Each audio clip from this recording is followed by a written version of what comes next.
Angin petang bertiup menyebabkan pucuk-pucuk pokok getah ke kiri kanan jalan meliuk-liuk. Terasa juga angin lembut itu begitu sejuk menegakkan bulu roma. Kira-kira baru sahaja jam 5:30 petang, tetapi jubir Ceding sudah pun balik ke rumah dari berniaga di pasar di bandar, kira-kira 10 batu dari kampungnya. Tiap-tiap pagi, dia dan isterinya Semah keluar ke bandar berniaga di pasar, dan maghrib mereka berdua akan balik ke rumah. Tidak ada apa yang hendak dirisaukan lagi oleh mereka berdua kerana anak-anak semuanya sudah pun besar dan sudah pulang ke rumah, kata orang-orang kampung. Maksudnya sudah pulang ke rumah ialah sudah berkahwin dan berkeluarga sendiri. Bagaimanapun mereka berdua tidak mengharapkan bantuan dari anak-anak mereka. Sebab itulah mereka lebih suka berniaga di pasar. Kebetulan kesibukan inilah jubir dan isterinya jarang dapat bercampur gaul dengan masyarakat kampung. Kalau ada kenduri kendara, dia selalunya tidak dapat ikut bersama. Kecualilah kalau ada kematian, barulah mereka sanggup tinggalkan perniagaannya di pasar. Ada juga orang-orang kampung menuduhnya mementingkan diri sendiri dan mahu mencari kekayaan sahaja sehinggakan tidak bercampur dengan masyarakat sekeliling. Tetapi jubir dan isterinya tidak hiraukan sangat tentang tuduhan tersebut. Namun dia bersedia menyumbangkan wang ringgit kalau ada muafakat untuk bergotong royong demi membangunkan kampungnya. Seperti biasa, selepas habis berniaga di pasar, mereka berdua pun akan terus balik ke rumah. Jubir memandu stesen wagonnya mengikut jalan yang membelah di tengah-tengah kebun getah itu. Angin sepoi-sepoi bahasa itu memanglah terasa nyaman. Tetapi kalau tidak betul-betul, badan terasa seakan-akan mahu demam saja. Petang itu mereka berdua balik lebih awal dari biasa. Sudah seminggu rumahnya diganggu orang apabila dia balik hampir masuk maghrib. Sampai sahaja di rumah, mereka berdua terkejut kerana semua pintu dan tingkap rumahnya terbuka. Pada mulanya, Semah menyangka anaknya di Kuala Lumpur balik kerana Eton yang di Kuala Lumpur itu selalu balik menjenguk dia di kampung. Sekiranya Eton balik, tidak pula kedengaran suara anak-anak kecil memekik gembira bergurau senda. Sepatutnya sudah senja demikian. Tentunya Eton memasang lampu. Sebaliknya Eton kalau balik jarang tidak bersama suaminya. Mana kereta suami Eton kalaulah benar dia yang balik dan membuka pintu serta tingkap rumah.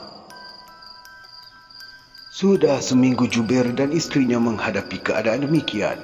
Anehnya, tidak ada barang-barang yang kehilangan sekiranya pencuri yang masuk. Tidaklah ada satu barang pun yang diambil. Hari pertama Semah tidak merasa apa-apa dengan keadaan pintu dan tingkap rumahnya itu terbuka. Tetapi malamnya selepas makan nasi, dia suami isteri merasa sakit perut hingga berlumba-lumba mengejar ke tandas. Kemudian pada hari yang kedua, dia sudah faham bahawa beras dan makanan yang tersimpan di dalam peti sejuk tidak boleh digunakan lagi.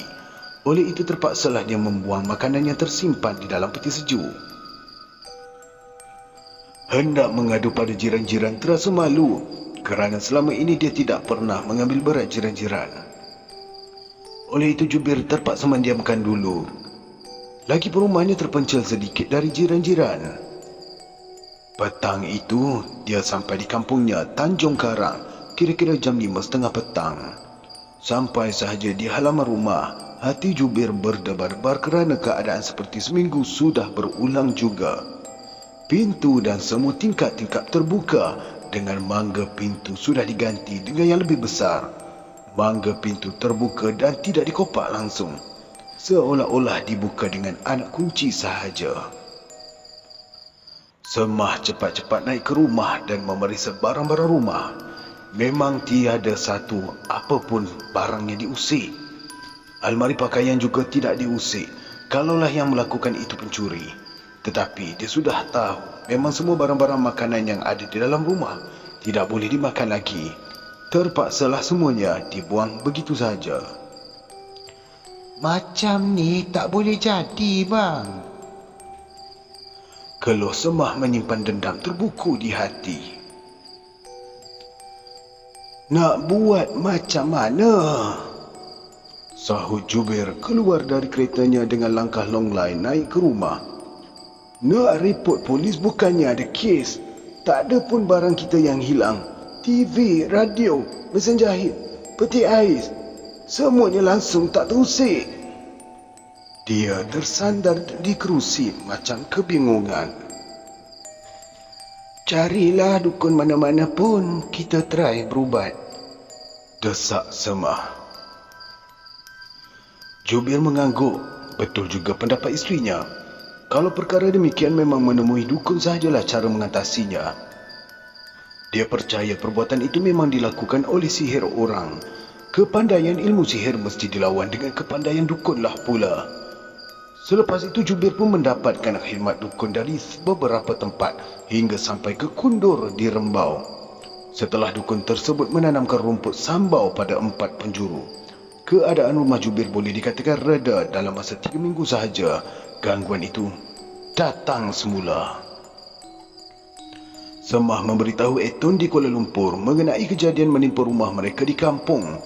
Kadir, abang Eton di Gerangsa juga diberitahu. Talib di Melaka juga diberitahu mengenai kejadian yang berlaku di rumah mereka di kampung. Begitu juga dengan Ijah di Sabak Bernam. Sebelum itu memang Semah tidak mahu memberitahu anak-anak. Tetapi setelah lebih sebulan kejadian berlarutan, maka terpaksalah diberitahu juga anak-anak mereka. Di samping itu dia dapat menduga, apabila kejadian itu berlaku, maka sudah pasti sama ada dia atau suaminya akan jatuh sakit. Kadang-kadang sampai seminggu lebih terlantar, sehingga salah seorang sahaja yang pergi berniaga, kadang-kadang langsung tidak pergi, kerana bimbang pula kepada salah seorang yang ditinggalkan sedang sakit. Sakitnya pun aneh juga. Siapa yang sakit akan mengalami sakit perut, muntah-muntah dan seluruh sendi-sendi terasa lemah. Apabila dibawa berjumpa dengan doktor di hospital, doktor mendapati tidak ada penyakit. Kata doktor mungkin angin yang menyebabkan mereka termuntah-muntah itu. Doktor menasihatkan supaya sentiasa menjaga perut supaya tidak pernah kosong hingga dimasuki angin. Apa bapa dah cari dukun? Tanya Eton yang balik bersama dengan suaminya Pakcik. Ketika ini Jubir memang mengidap sakit, tetapi sudah melarat sampai sesak nafas pula. Dukun dari Rembau dah ubatkan. Jelas Semah masih kebingungan. Apa kata dukun tu? Ada orang buat ke macam mana? Tanya Pakcik pula. Dukun tu tak cakap. Sahut Jubir termengah-mengah menahan sesak dada. Katanya tugas dukun mengubat yang sakit. Perkara kalau dibuat orang atau tidak, itu bukanlah kerja dukun. Ujarnya kelihatan lemah dan pucat. Memang semua dukun macam tu ya. Kadir pula menyambung. Memang Kadir tahu bahawa dukun tidak akan memberitahu siapa yang melakukan kalau tahu pun, kerana menuduh itu melanggar petua dukun. Lainlah kalau dukun tu mencari kesempatan, benda yang tak ada pun diada-adakannya. Katanya mengeluh kecil bila mengenangkan kejadian yang diceritakan oleh emaknya itu. Talib dan Ijah hanya berkelip-kelip mata sahaja. Mereka tidak tahu apa yang harus difikirkan. Walaupun Talib bekerja di Melaka, dia tidak tahu di mana ada dukun yang paling baik di Melaka. Sementara Ijah mengikut suaminya yang bekerja di Sabak Bernam pun tidak tahu di manakah dukun yang boleh mengubat kejadian seperti ini. Bagi mereka yang penting ialah ayahnya yang sakit mesti diubati. Perkara rumah diganggu tidak penting kepadanya. Orang tua itu yang perlu diubat, sama ada dibawa ke hospital ataupun berubat kepada dukun. Aku ni dah pergi pun hospital, beritahu Jubir bila didesak oleh Talib supaya berubat ke hospital. Doktor cakap aku ni tak sakit. Boleh jadi aku ni letih sebab terlalu banyak bekerja. Sebab tu dia suruh aku rehat je. Ujarnya menerangkan keputusan doktor. Sakit ayah ni ada kaitan dengan gangguan ke atas rumah ni? Abacik mengingatkan adik iparnya Talib. Rumah ni perlu diubati dahulu. Kalau tak ada gangguan pada rumah ni lagi, tentulah dah tak ada lagi sakit. Katanya kesal dengan kejadian yang menimpa keluarga isterinya itu. Agaknya ada orang yang sakit hati kak. Ijah pula memberitahu pendapatnya.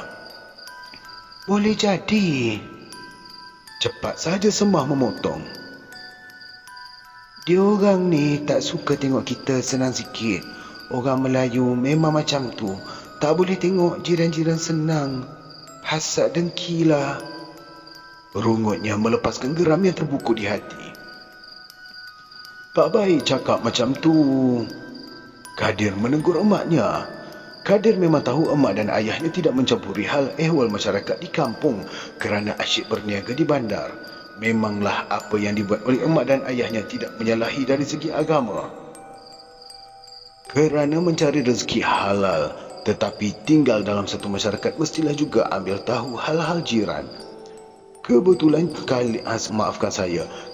si Kadir di Gedangsa memang menyertai tabligh. Jadi dia menganggap kejadian yang menimpa emak dan ayahnya adalah disebabkan oleh qadar Allah, supaya mereka berdua mengurangkan tumpuan mengejar harta dunia semata-mata. Kejadian itu seolah-olah memberi peringatan supaya kurangkan tumpuan tersebut. Misalnya dengan jatuh sakit, tentulah tidak dapat pergi bekerja. Begitu juga duit yang ada dalam simpanan akan digunakan untuk mengubati penyakit. Semua ni adalah ingatan dari Allah. Kalau seseorang itu tidak mahu beringat, jelas Kadir, kerana didapatinya selamanya mak dan ayahnya menumpukan sepenuhnya kepada perniagaan. Mereka kadang-kala lupa menunaikan solat dan sebagainya. Pandangan Kadir itu tidak dapat diterima oleh Jubir suami isteri. Malah adik-beradik Kadir yang lain tidak dapat menerimanya. Dia mengingatkan kerana selama ini memang tidak berapa bersetuju dengan Kadir kerana pendapat-pendapatnya yang dianggap terlalu sempit. Kadang-kala Kadir terasa malas mahu balik ke kampung kerana dirinya seolah-olah tersisih dari keluarga. Dia bukanlah melarang emak dan ayahnya berusaha mencari kekayaan dunia, tetapi janganlah mengejar kekayaan itu sampai lupa kepada bercampur dengan masyarakat kampung serta jiran-jiran. Malah kadang-kala tertinggal solat disebabkan tidak ada masa. Bergaul dengan jiran-jiran juga dikehendaki oleh Islam. Menziarahi mereka itu fardu kifayah.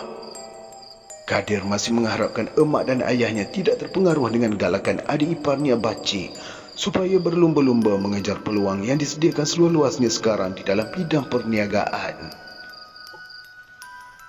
Tetapi pandangan Kadir tidak penting sangat kepada Jubir kerana selama Kadir juga tidak memberi apa-apa bantuan kepadanya. Apalah yang boleh diharapkan dari Kadir, hanya seorang peneroka di tanah rancangan. Lagipun dia menyuruh Kadir balik bukanlah mahu mendengar peringatannya, tetapi memikirkan apa perlu dibuat mengatasi kejadian yang menimpa dia suami isteri sekarang. Ketika mereka berkumpul, adik-beradik ini terbau-bau asap seperti sampah yang terbakar. Disebabkan masih lagi siang, iaitu kira-kira jam 6 petang, maka dapatlah dilihat asap itu datangnya dari hujung pagar. Memang lubang sampah ada di situ, tetapi siapa pula yang membakar sampah? Dalam masa sampah terbakar mengeluarkan asap pekat, tiba-tiba sahaja meja makan di dapur terangkat setinggi kira-kira sekaki beralih tempatnya, sampailah ke hadapan tangga dapur ke induk rumah. Etun cepat-cepat bekerja mahu memastikan sama ada angin bertiup kuat ataupun tidak. Baru dia bekejar ke pintu dapur, peti ais pula terangkat kira-kira sekaki juga dan dialihkan ke ruang tengah. Terpekik Ijah yang mengikuti kakaknya di belakang melihat kejadian tersebut. Belum pernah dia melihat kejadian aneh seperti ini yang tiba-tiba sahaja berlaku ketika mereka adik-beradik berkumpul. Bacik pula bekerja menahan peti ais itu menguji kuasa apakah yang melakukan perbuatan itu. Tetapi dia tidak merasa apa-apa kuasa pun selain dari peti ais itu terangkat sendiri sahaja. Talib mengambil penyapu, memukul di bahagian peti ais kerana dia pernah mendengar petua supaya melakukan demikian. Sekalipun dipukul dengan penyapu, tidak ada juga tanda-tanda yang diagakkan perbuatan siapakah itu. Selepas peti ais terangkat, Kerusi meja di serambi pula berpusing dengan tidak bersebab. Macam mana ni bang? Talib keheranan tidak tahu apa yang hendak dibuat. Cepat-cepat dia mengambil pil yang dibekalkan oleh doktor. Ketika dia meminum air bagi menelan pil yang didapati, air itu merah macam bercampur dengan darah. Ijah sekali lagi terkejut kerana didapati jenang pintu yang dipegangnya pun merah dengan darah. Berlari dia mendapatkan emaknya semula. Itun juga tidak berani ke dapur, meremang bulu rumahnya bila mahu melangkah ke dapur untuk membetulkan meja makan. Tingkap juga terbuka terkatuk, seperti ditiup angin, padahal angin tidaklah bertiup kencang.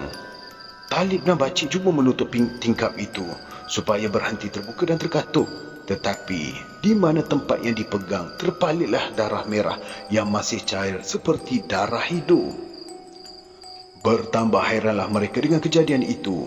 Selama ini hanya mendengar keanehan tersebut dari emak ayahnya sahaja, tetapi sekarang mereka sendiri melihatnya. Sementara mereka semua kelam kabut, Kadir pula hanya tersandar, tidak melakukan apa-apa. Dia duduk di hujung kaki ayahnya, seperti tidak menghiraukan keadaan adik-beradiknya yang kelam kabut itu. Selepas 15 minit kejadian itu terus juga berulang. Kadir bangun dari duduknya lantas mengambil wuduk. Nasib baik pula apabila dia mengambil wuduk tidak ada kesan darah keluar dari kepala paip. Selepas itu dia pun terus azan. Semua kejadian aneh yang mereka lihat tadi hilang sama sekali. Asap yang tebal dari lubang sampah juga hilang. Tidak ada kesan langsung yang sampah di situ terbakar. Tidak ada satu kuasa pun di dunia ini yang boleh melawan kuasa Allah. Kadir memarahi keluarganya kerana selama ini mereka selalu menganggap pandangannya sebagai fanatik. Buat apa kita syakwa sangka pada diri sendiri yang melupakan Allah? Ujarnya lagi. Tak ada siapa pun yang melupakan Allah. Sahut Semah memandang anaknya Kadir mengesan air mata. Kalau tak lupakan Allah, masakan syaitan datang mengganggu? Jelas Kadir masih kecewa dengan sikap keluarganya selama ini yang lebih mementingkan harta dunia sehingga melupakan amal ibadat. Tetapi dia tidak berdaya menghalang mereka kerana masing-masing ada kebebasan. Sekiranya keluarganya dalam keadaan miskin tentulah menyusahkan masyarakat juga. Bagaimanapun, harapan Kadir bukanlah hendak tidak mementingkan langsung harta dunia, kerana semua manusia dikehendaki mencari rezeki. Tetapi janganlah kerana mencari rezeki sampai melupakan suruhan Allah, sampai tidak bercampur gaul dengan masyarakat, sampai tidak menghiraukan orang sekeliling. Apabila anak-anak balik semula ke rumah masing-masing, Jubir dan isterinya kembali seperti biasa. Pagi lagi selepas subuh, mereka ke bandar berniaga di pasar. Jubir akan meraih ikan, ketam, kerang dijeram. Memang teringat juga akan pesan Kadir supaya jangan tinggalkan solat zuhur dan asar. Tetapi dalam keadaan kotor dan berbau tidak jadilah dia solat. Sementara Semah juga tidak dapat mahu solat kerana sukar mahu membawa telekung dan kemudahan untuk berwudu. Hanya 3 minggu selepas kejadian aneh itu, sekali lagi Jubir terkejut apabila sampai ke rumah kira-kira jam 9 malam. Keadaan rumahnya seperti kejadian sebelum itu juga. Pintu dan tingkap-tingkap terbuka. Barang-barang perabot bersepah seperti diselongkar orang. Besoknya dia ke Rembau menemui dukun yang menanam rumput sambau di 4 penjuru rumah. Bagaimanapun dukun berkenaan enggan mengulangi kerjanya kerana dia sendiri semasa balik dari mengubati Jubir telah dihalang oleh asap. Hampir lemas dia apabila diserbu oleh asap yang tidak tahu dari mana datangnya. "Carilah orang lain pula, Cik Jubir," ujar dukun itu lemah. "Kalau dah tak ada nanti, saya boleh cuba lagi," katanya memberi jaminan yang tidak boleh diharapkan sangat. Setelah itu, Talib membawa ayahnya berjumpa dengan seorang lagi dukun di Kelebang dekat Melaka. Dukun itu enggan pula datang ke Tanjung Karang tetapi memberikan air yang sudah dijampi. Disuruh siramkan ke sekeliling rumah. 2 minggu sahaja gangguan tidak ada. Tetapi selepas itu berlaku lagi. Sebab terpaksa cari dukun, ayah pun tak dapat berniaga lah kan? Ya dah. Kadir menyindir bila diberitahu kepadanya. Jadi, apa salahnya kalau ayah berniaga sampai pukul 4 petang je, lepas tu baliklah. Buat apa berniaga sampai pukul 9 atau 10 malam? Baru nak balik rumah. Katanya macam memarahi kedua orang tuanya. Kadir membawa ayahnya berjumpa dengan seorang kawannya di Gedangsai yang bernama Saleh yang bekerja menjadi kerani di Kuala Lumpur. Saleh pernah jatuh dari jeram tatkala berkelah menyebabkan tulang rusuknya patah. Dia telah dimasukkan ke hospital, hampir sebulan terlantar. Tetapi setelah ditepuk-tepuk oleh ayah saya, dia sudah boleh berjalan sendiri walaupun masih tertenjut-tenjut. Ya, kalau bahasa kita dipanggil terincut-incut juga ya. Apabila Kadir menceritakan masalah yang dihadapi oleh ayahnya itu kepada Saleh, lantas Saleh mengajak Kadir menemui ayah saya itu. Semasa saya balik ke kampung kerana Hari Raya Haji, ayah saya memberitahu mengenai Jubir menghadapi masalah itu. Tapi Tanjung Karang tu jauh, beritahu ayah saya. Sebenarnya dia belum memutuskan sama ada mahu pergi ataupun tidak, kerana ayah saya tidak akan pergi kalau tidak bersama dengan 2-3 orang lagi rakannya. Dia tidak akan melakukan berseorangan, tetapi mesti dibantu oleh rakan-rakannya. Ketika saya ada di rumah ayah saya ini, rakan-rakannya juga pun ada. Mereka berbual-bual dengan saya mengenai beberapa kejadian yang pernah ditempuhnya semasa mengikut ayah saya mengubati orang. Bukan kita yang mengubati orang. Saya mengingatikan mereka. Kita hanya berdoa. Hanya dengan izin Allah sahajalah orang yang kita doakan tu boleh sembuh, ujar saya. Abang Unus kawan ayah saya itu tersenyum kerana dia tahu saya seorang yang rajin belajar agama. Dia pernah berguru dan mempelajari usuluddin dari seorang guru agama murid Tok Kenali, Kelantan. Itulah yang saya datang sampai ke sini kalau dengar Ustaz balik. Saya ni dah banyak kali dengar cerita daripada ayah Ustaz. Sebab ramai orang datang nak berubat dengan Ustaz. Abang Unus tersengih-sengih. Selalunya kalau saya balik, ayah akan memberitahukan kawannya, terutama Abang Unus dan Mat Haidi yang selalu mengikuti dia kalau dipanggil orang. Abang Unus dan Mat Haidi akan segera datang untuk berbual-bual dengan saya. Dari Abang Unus inilah baru terbuka cerita dari Tanjung Karang. Jubir yang meminta ayah saya datang ke rumahnya. Biasanya ayah saya tidak mahu bercerita ke mana akan pergi. Malah dengan emak saya pun dia tidak akan menceritakan kalau ada orang mengajaknya mengubati orang sakit. Eloklah tu Ustaz, ikut kami sekali, kata Mat Haidi pula. Malam esok Pakcik Jubir tu dia akan datang jemput. Dia memberitahu. Saya tidaklah dapat memenuhi ajakan itu kerana saya mahu balik ke rumah isteri saya di Perak. Kalau hari raya saya terpaksa balik ke dua-dua tempat sekali. Sekiranya hari pertama saya balik ke rumah emak saya di kampung, maka pada hari raya kedua terpaksalah saya ke kampung mertua saya di Perak. Lagipun kami nak tahu jugalah macam mana teknik Ustaz melakukan perubatan tidur tu. Abang Unus pula yang mendesak. Hei, Tok Guru kita ni lagi tahu kan? Sahut saya tersengih-sengih mengerling ke arah ayah saya. Tok Guru suruh saya tanya pada Ustaz ni. Mat Haidi cepat-cepat memotong. Disebabkan Abang Unus hendak sangat cara tidur tu, saya pun menyuruh dia mengambil wudu. Kemudian saya suruh dia berzikir seperti yang dilakukan selama ini. Kadang-kala tak mahu menjadi tau. Kalau orang yang hendak ditidur itu tidak cukup zikirnya, ujar saya kerana was-was juga tidak dapat memenuhi kehendak Abang Unus. Lagipun kalau kali pertama dilakukan belum tentu menjadi, malah diamalkan seterusnya sampai beberapa hari barulah dapat dilakukan. Bagaimanapun saya bertawakal sahaja dengan harapan kehendak Abang Unus ini. Bukanlah semua doa kita ni boleh makbul. Kadang-kala ada juga orang sakit yang bertambah sakitnya. Semuanya bergantung kepada Allah, sedangkan kita tidak tahu sama ada doa kita tu dimakbulkan ataupun tidak. Alhamdulillah, sekali cuba saja Abang Unus dapat ditidurkan. Saya bakar hujung jari kakinya untuk memastikan sama ada dia benar-benar dapat ditidurkan atau sengaja berpura-pura tidur untuk menjaga hati saya.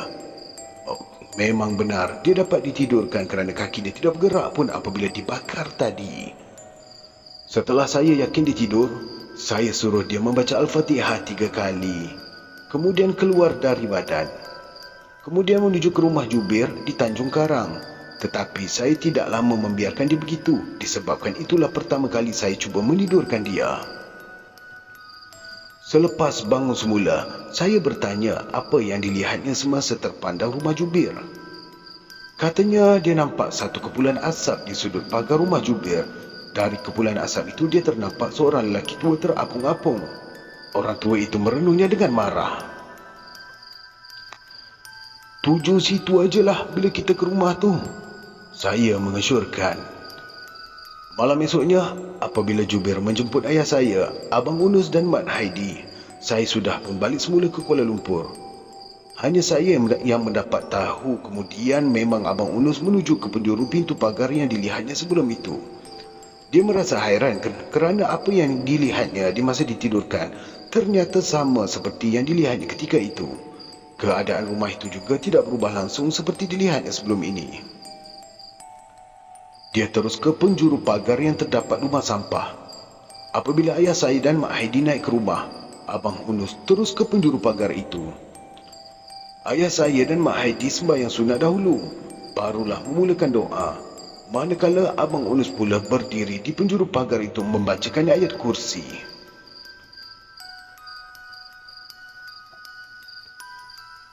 Ketika ini, dia nampak kepulan asap tebal naik ke situ, cuba untuk mengelilingi dia. Tetapi setiap kali kepulan asap itu mahu menghampirinya, asap itu terputus-putus seperti ditiup angin kencang. Abang Unus terus membaca ayatul kursi sehingga 113 kali. Dia tidak tahu apa yang dibuat oleh ayah saya dan Mak Haidi di rumah kerana dia dapat melihat kepulan asap yang dilihatnya sebelum itu melalui tidur. Abang Unus merasakan takjubnya kejadian itu, tetapi cepat teringatkan semula pesan saya bahawa tidak ada yang menakjubkan, hanya manusia yang tidak dapat menjangkau ilmu Allah. Kerana itulah ia mengatakan hairan ataupun taksub. Setelah kepulan asap putus-putus seperti ditiup angin akhirnya hilang, barulah Abang Unus naik ke rumah. Kadir juga ada di rumah semasa ayah saya dan rakan-rakannya berdoa. Apa yang dicakapkan oleh Kadir kepada ayahnya, itu jugalah yang dicakapkan oleh ayah saya kepada Jubir. Sejak itu, ayah saya memberitahu tidak ada lagi gangguan di rumah Jubir.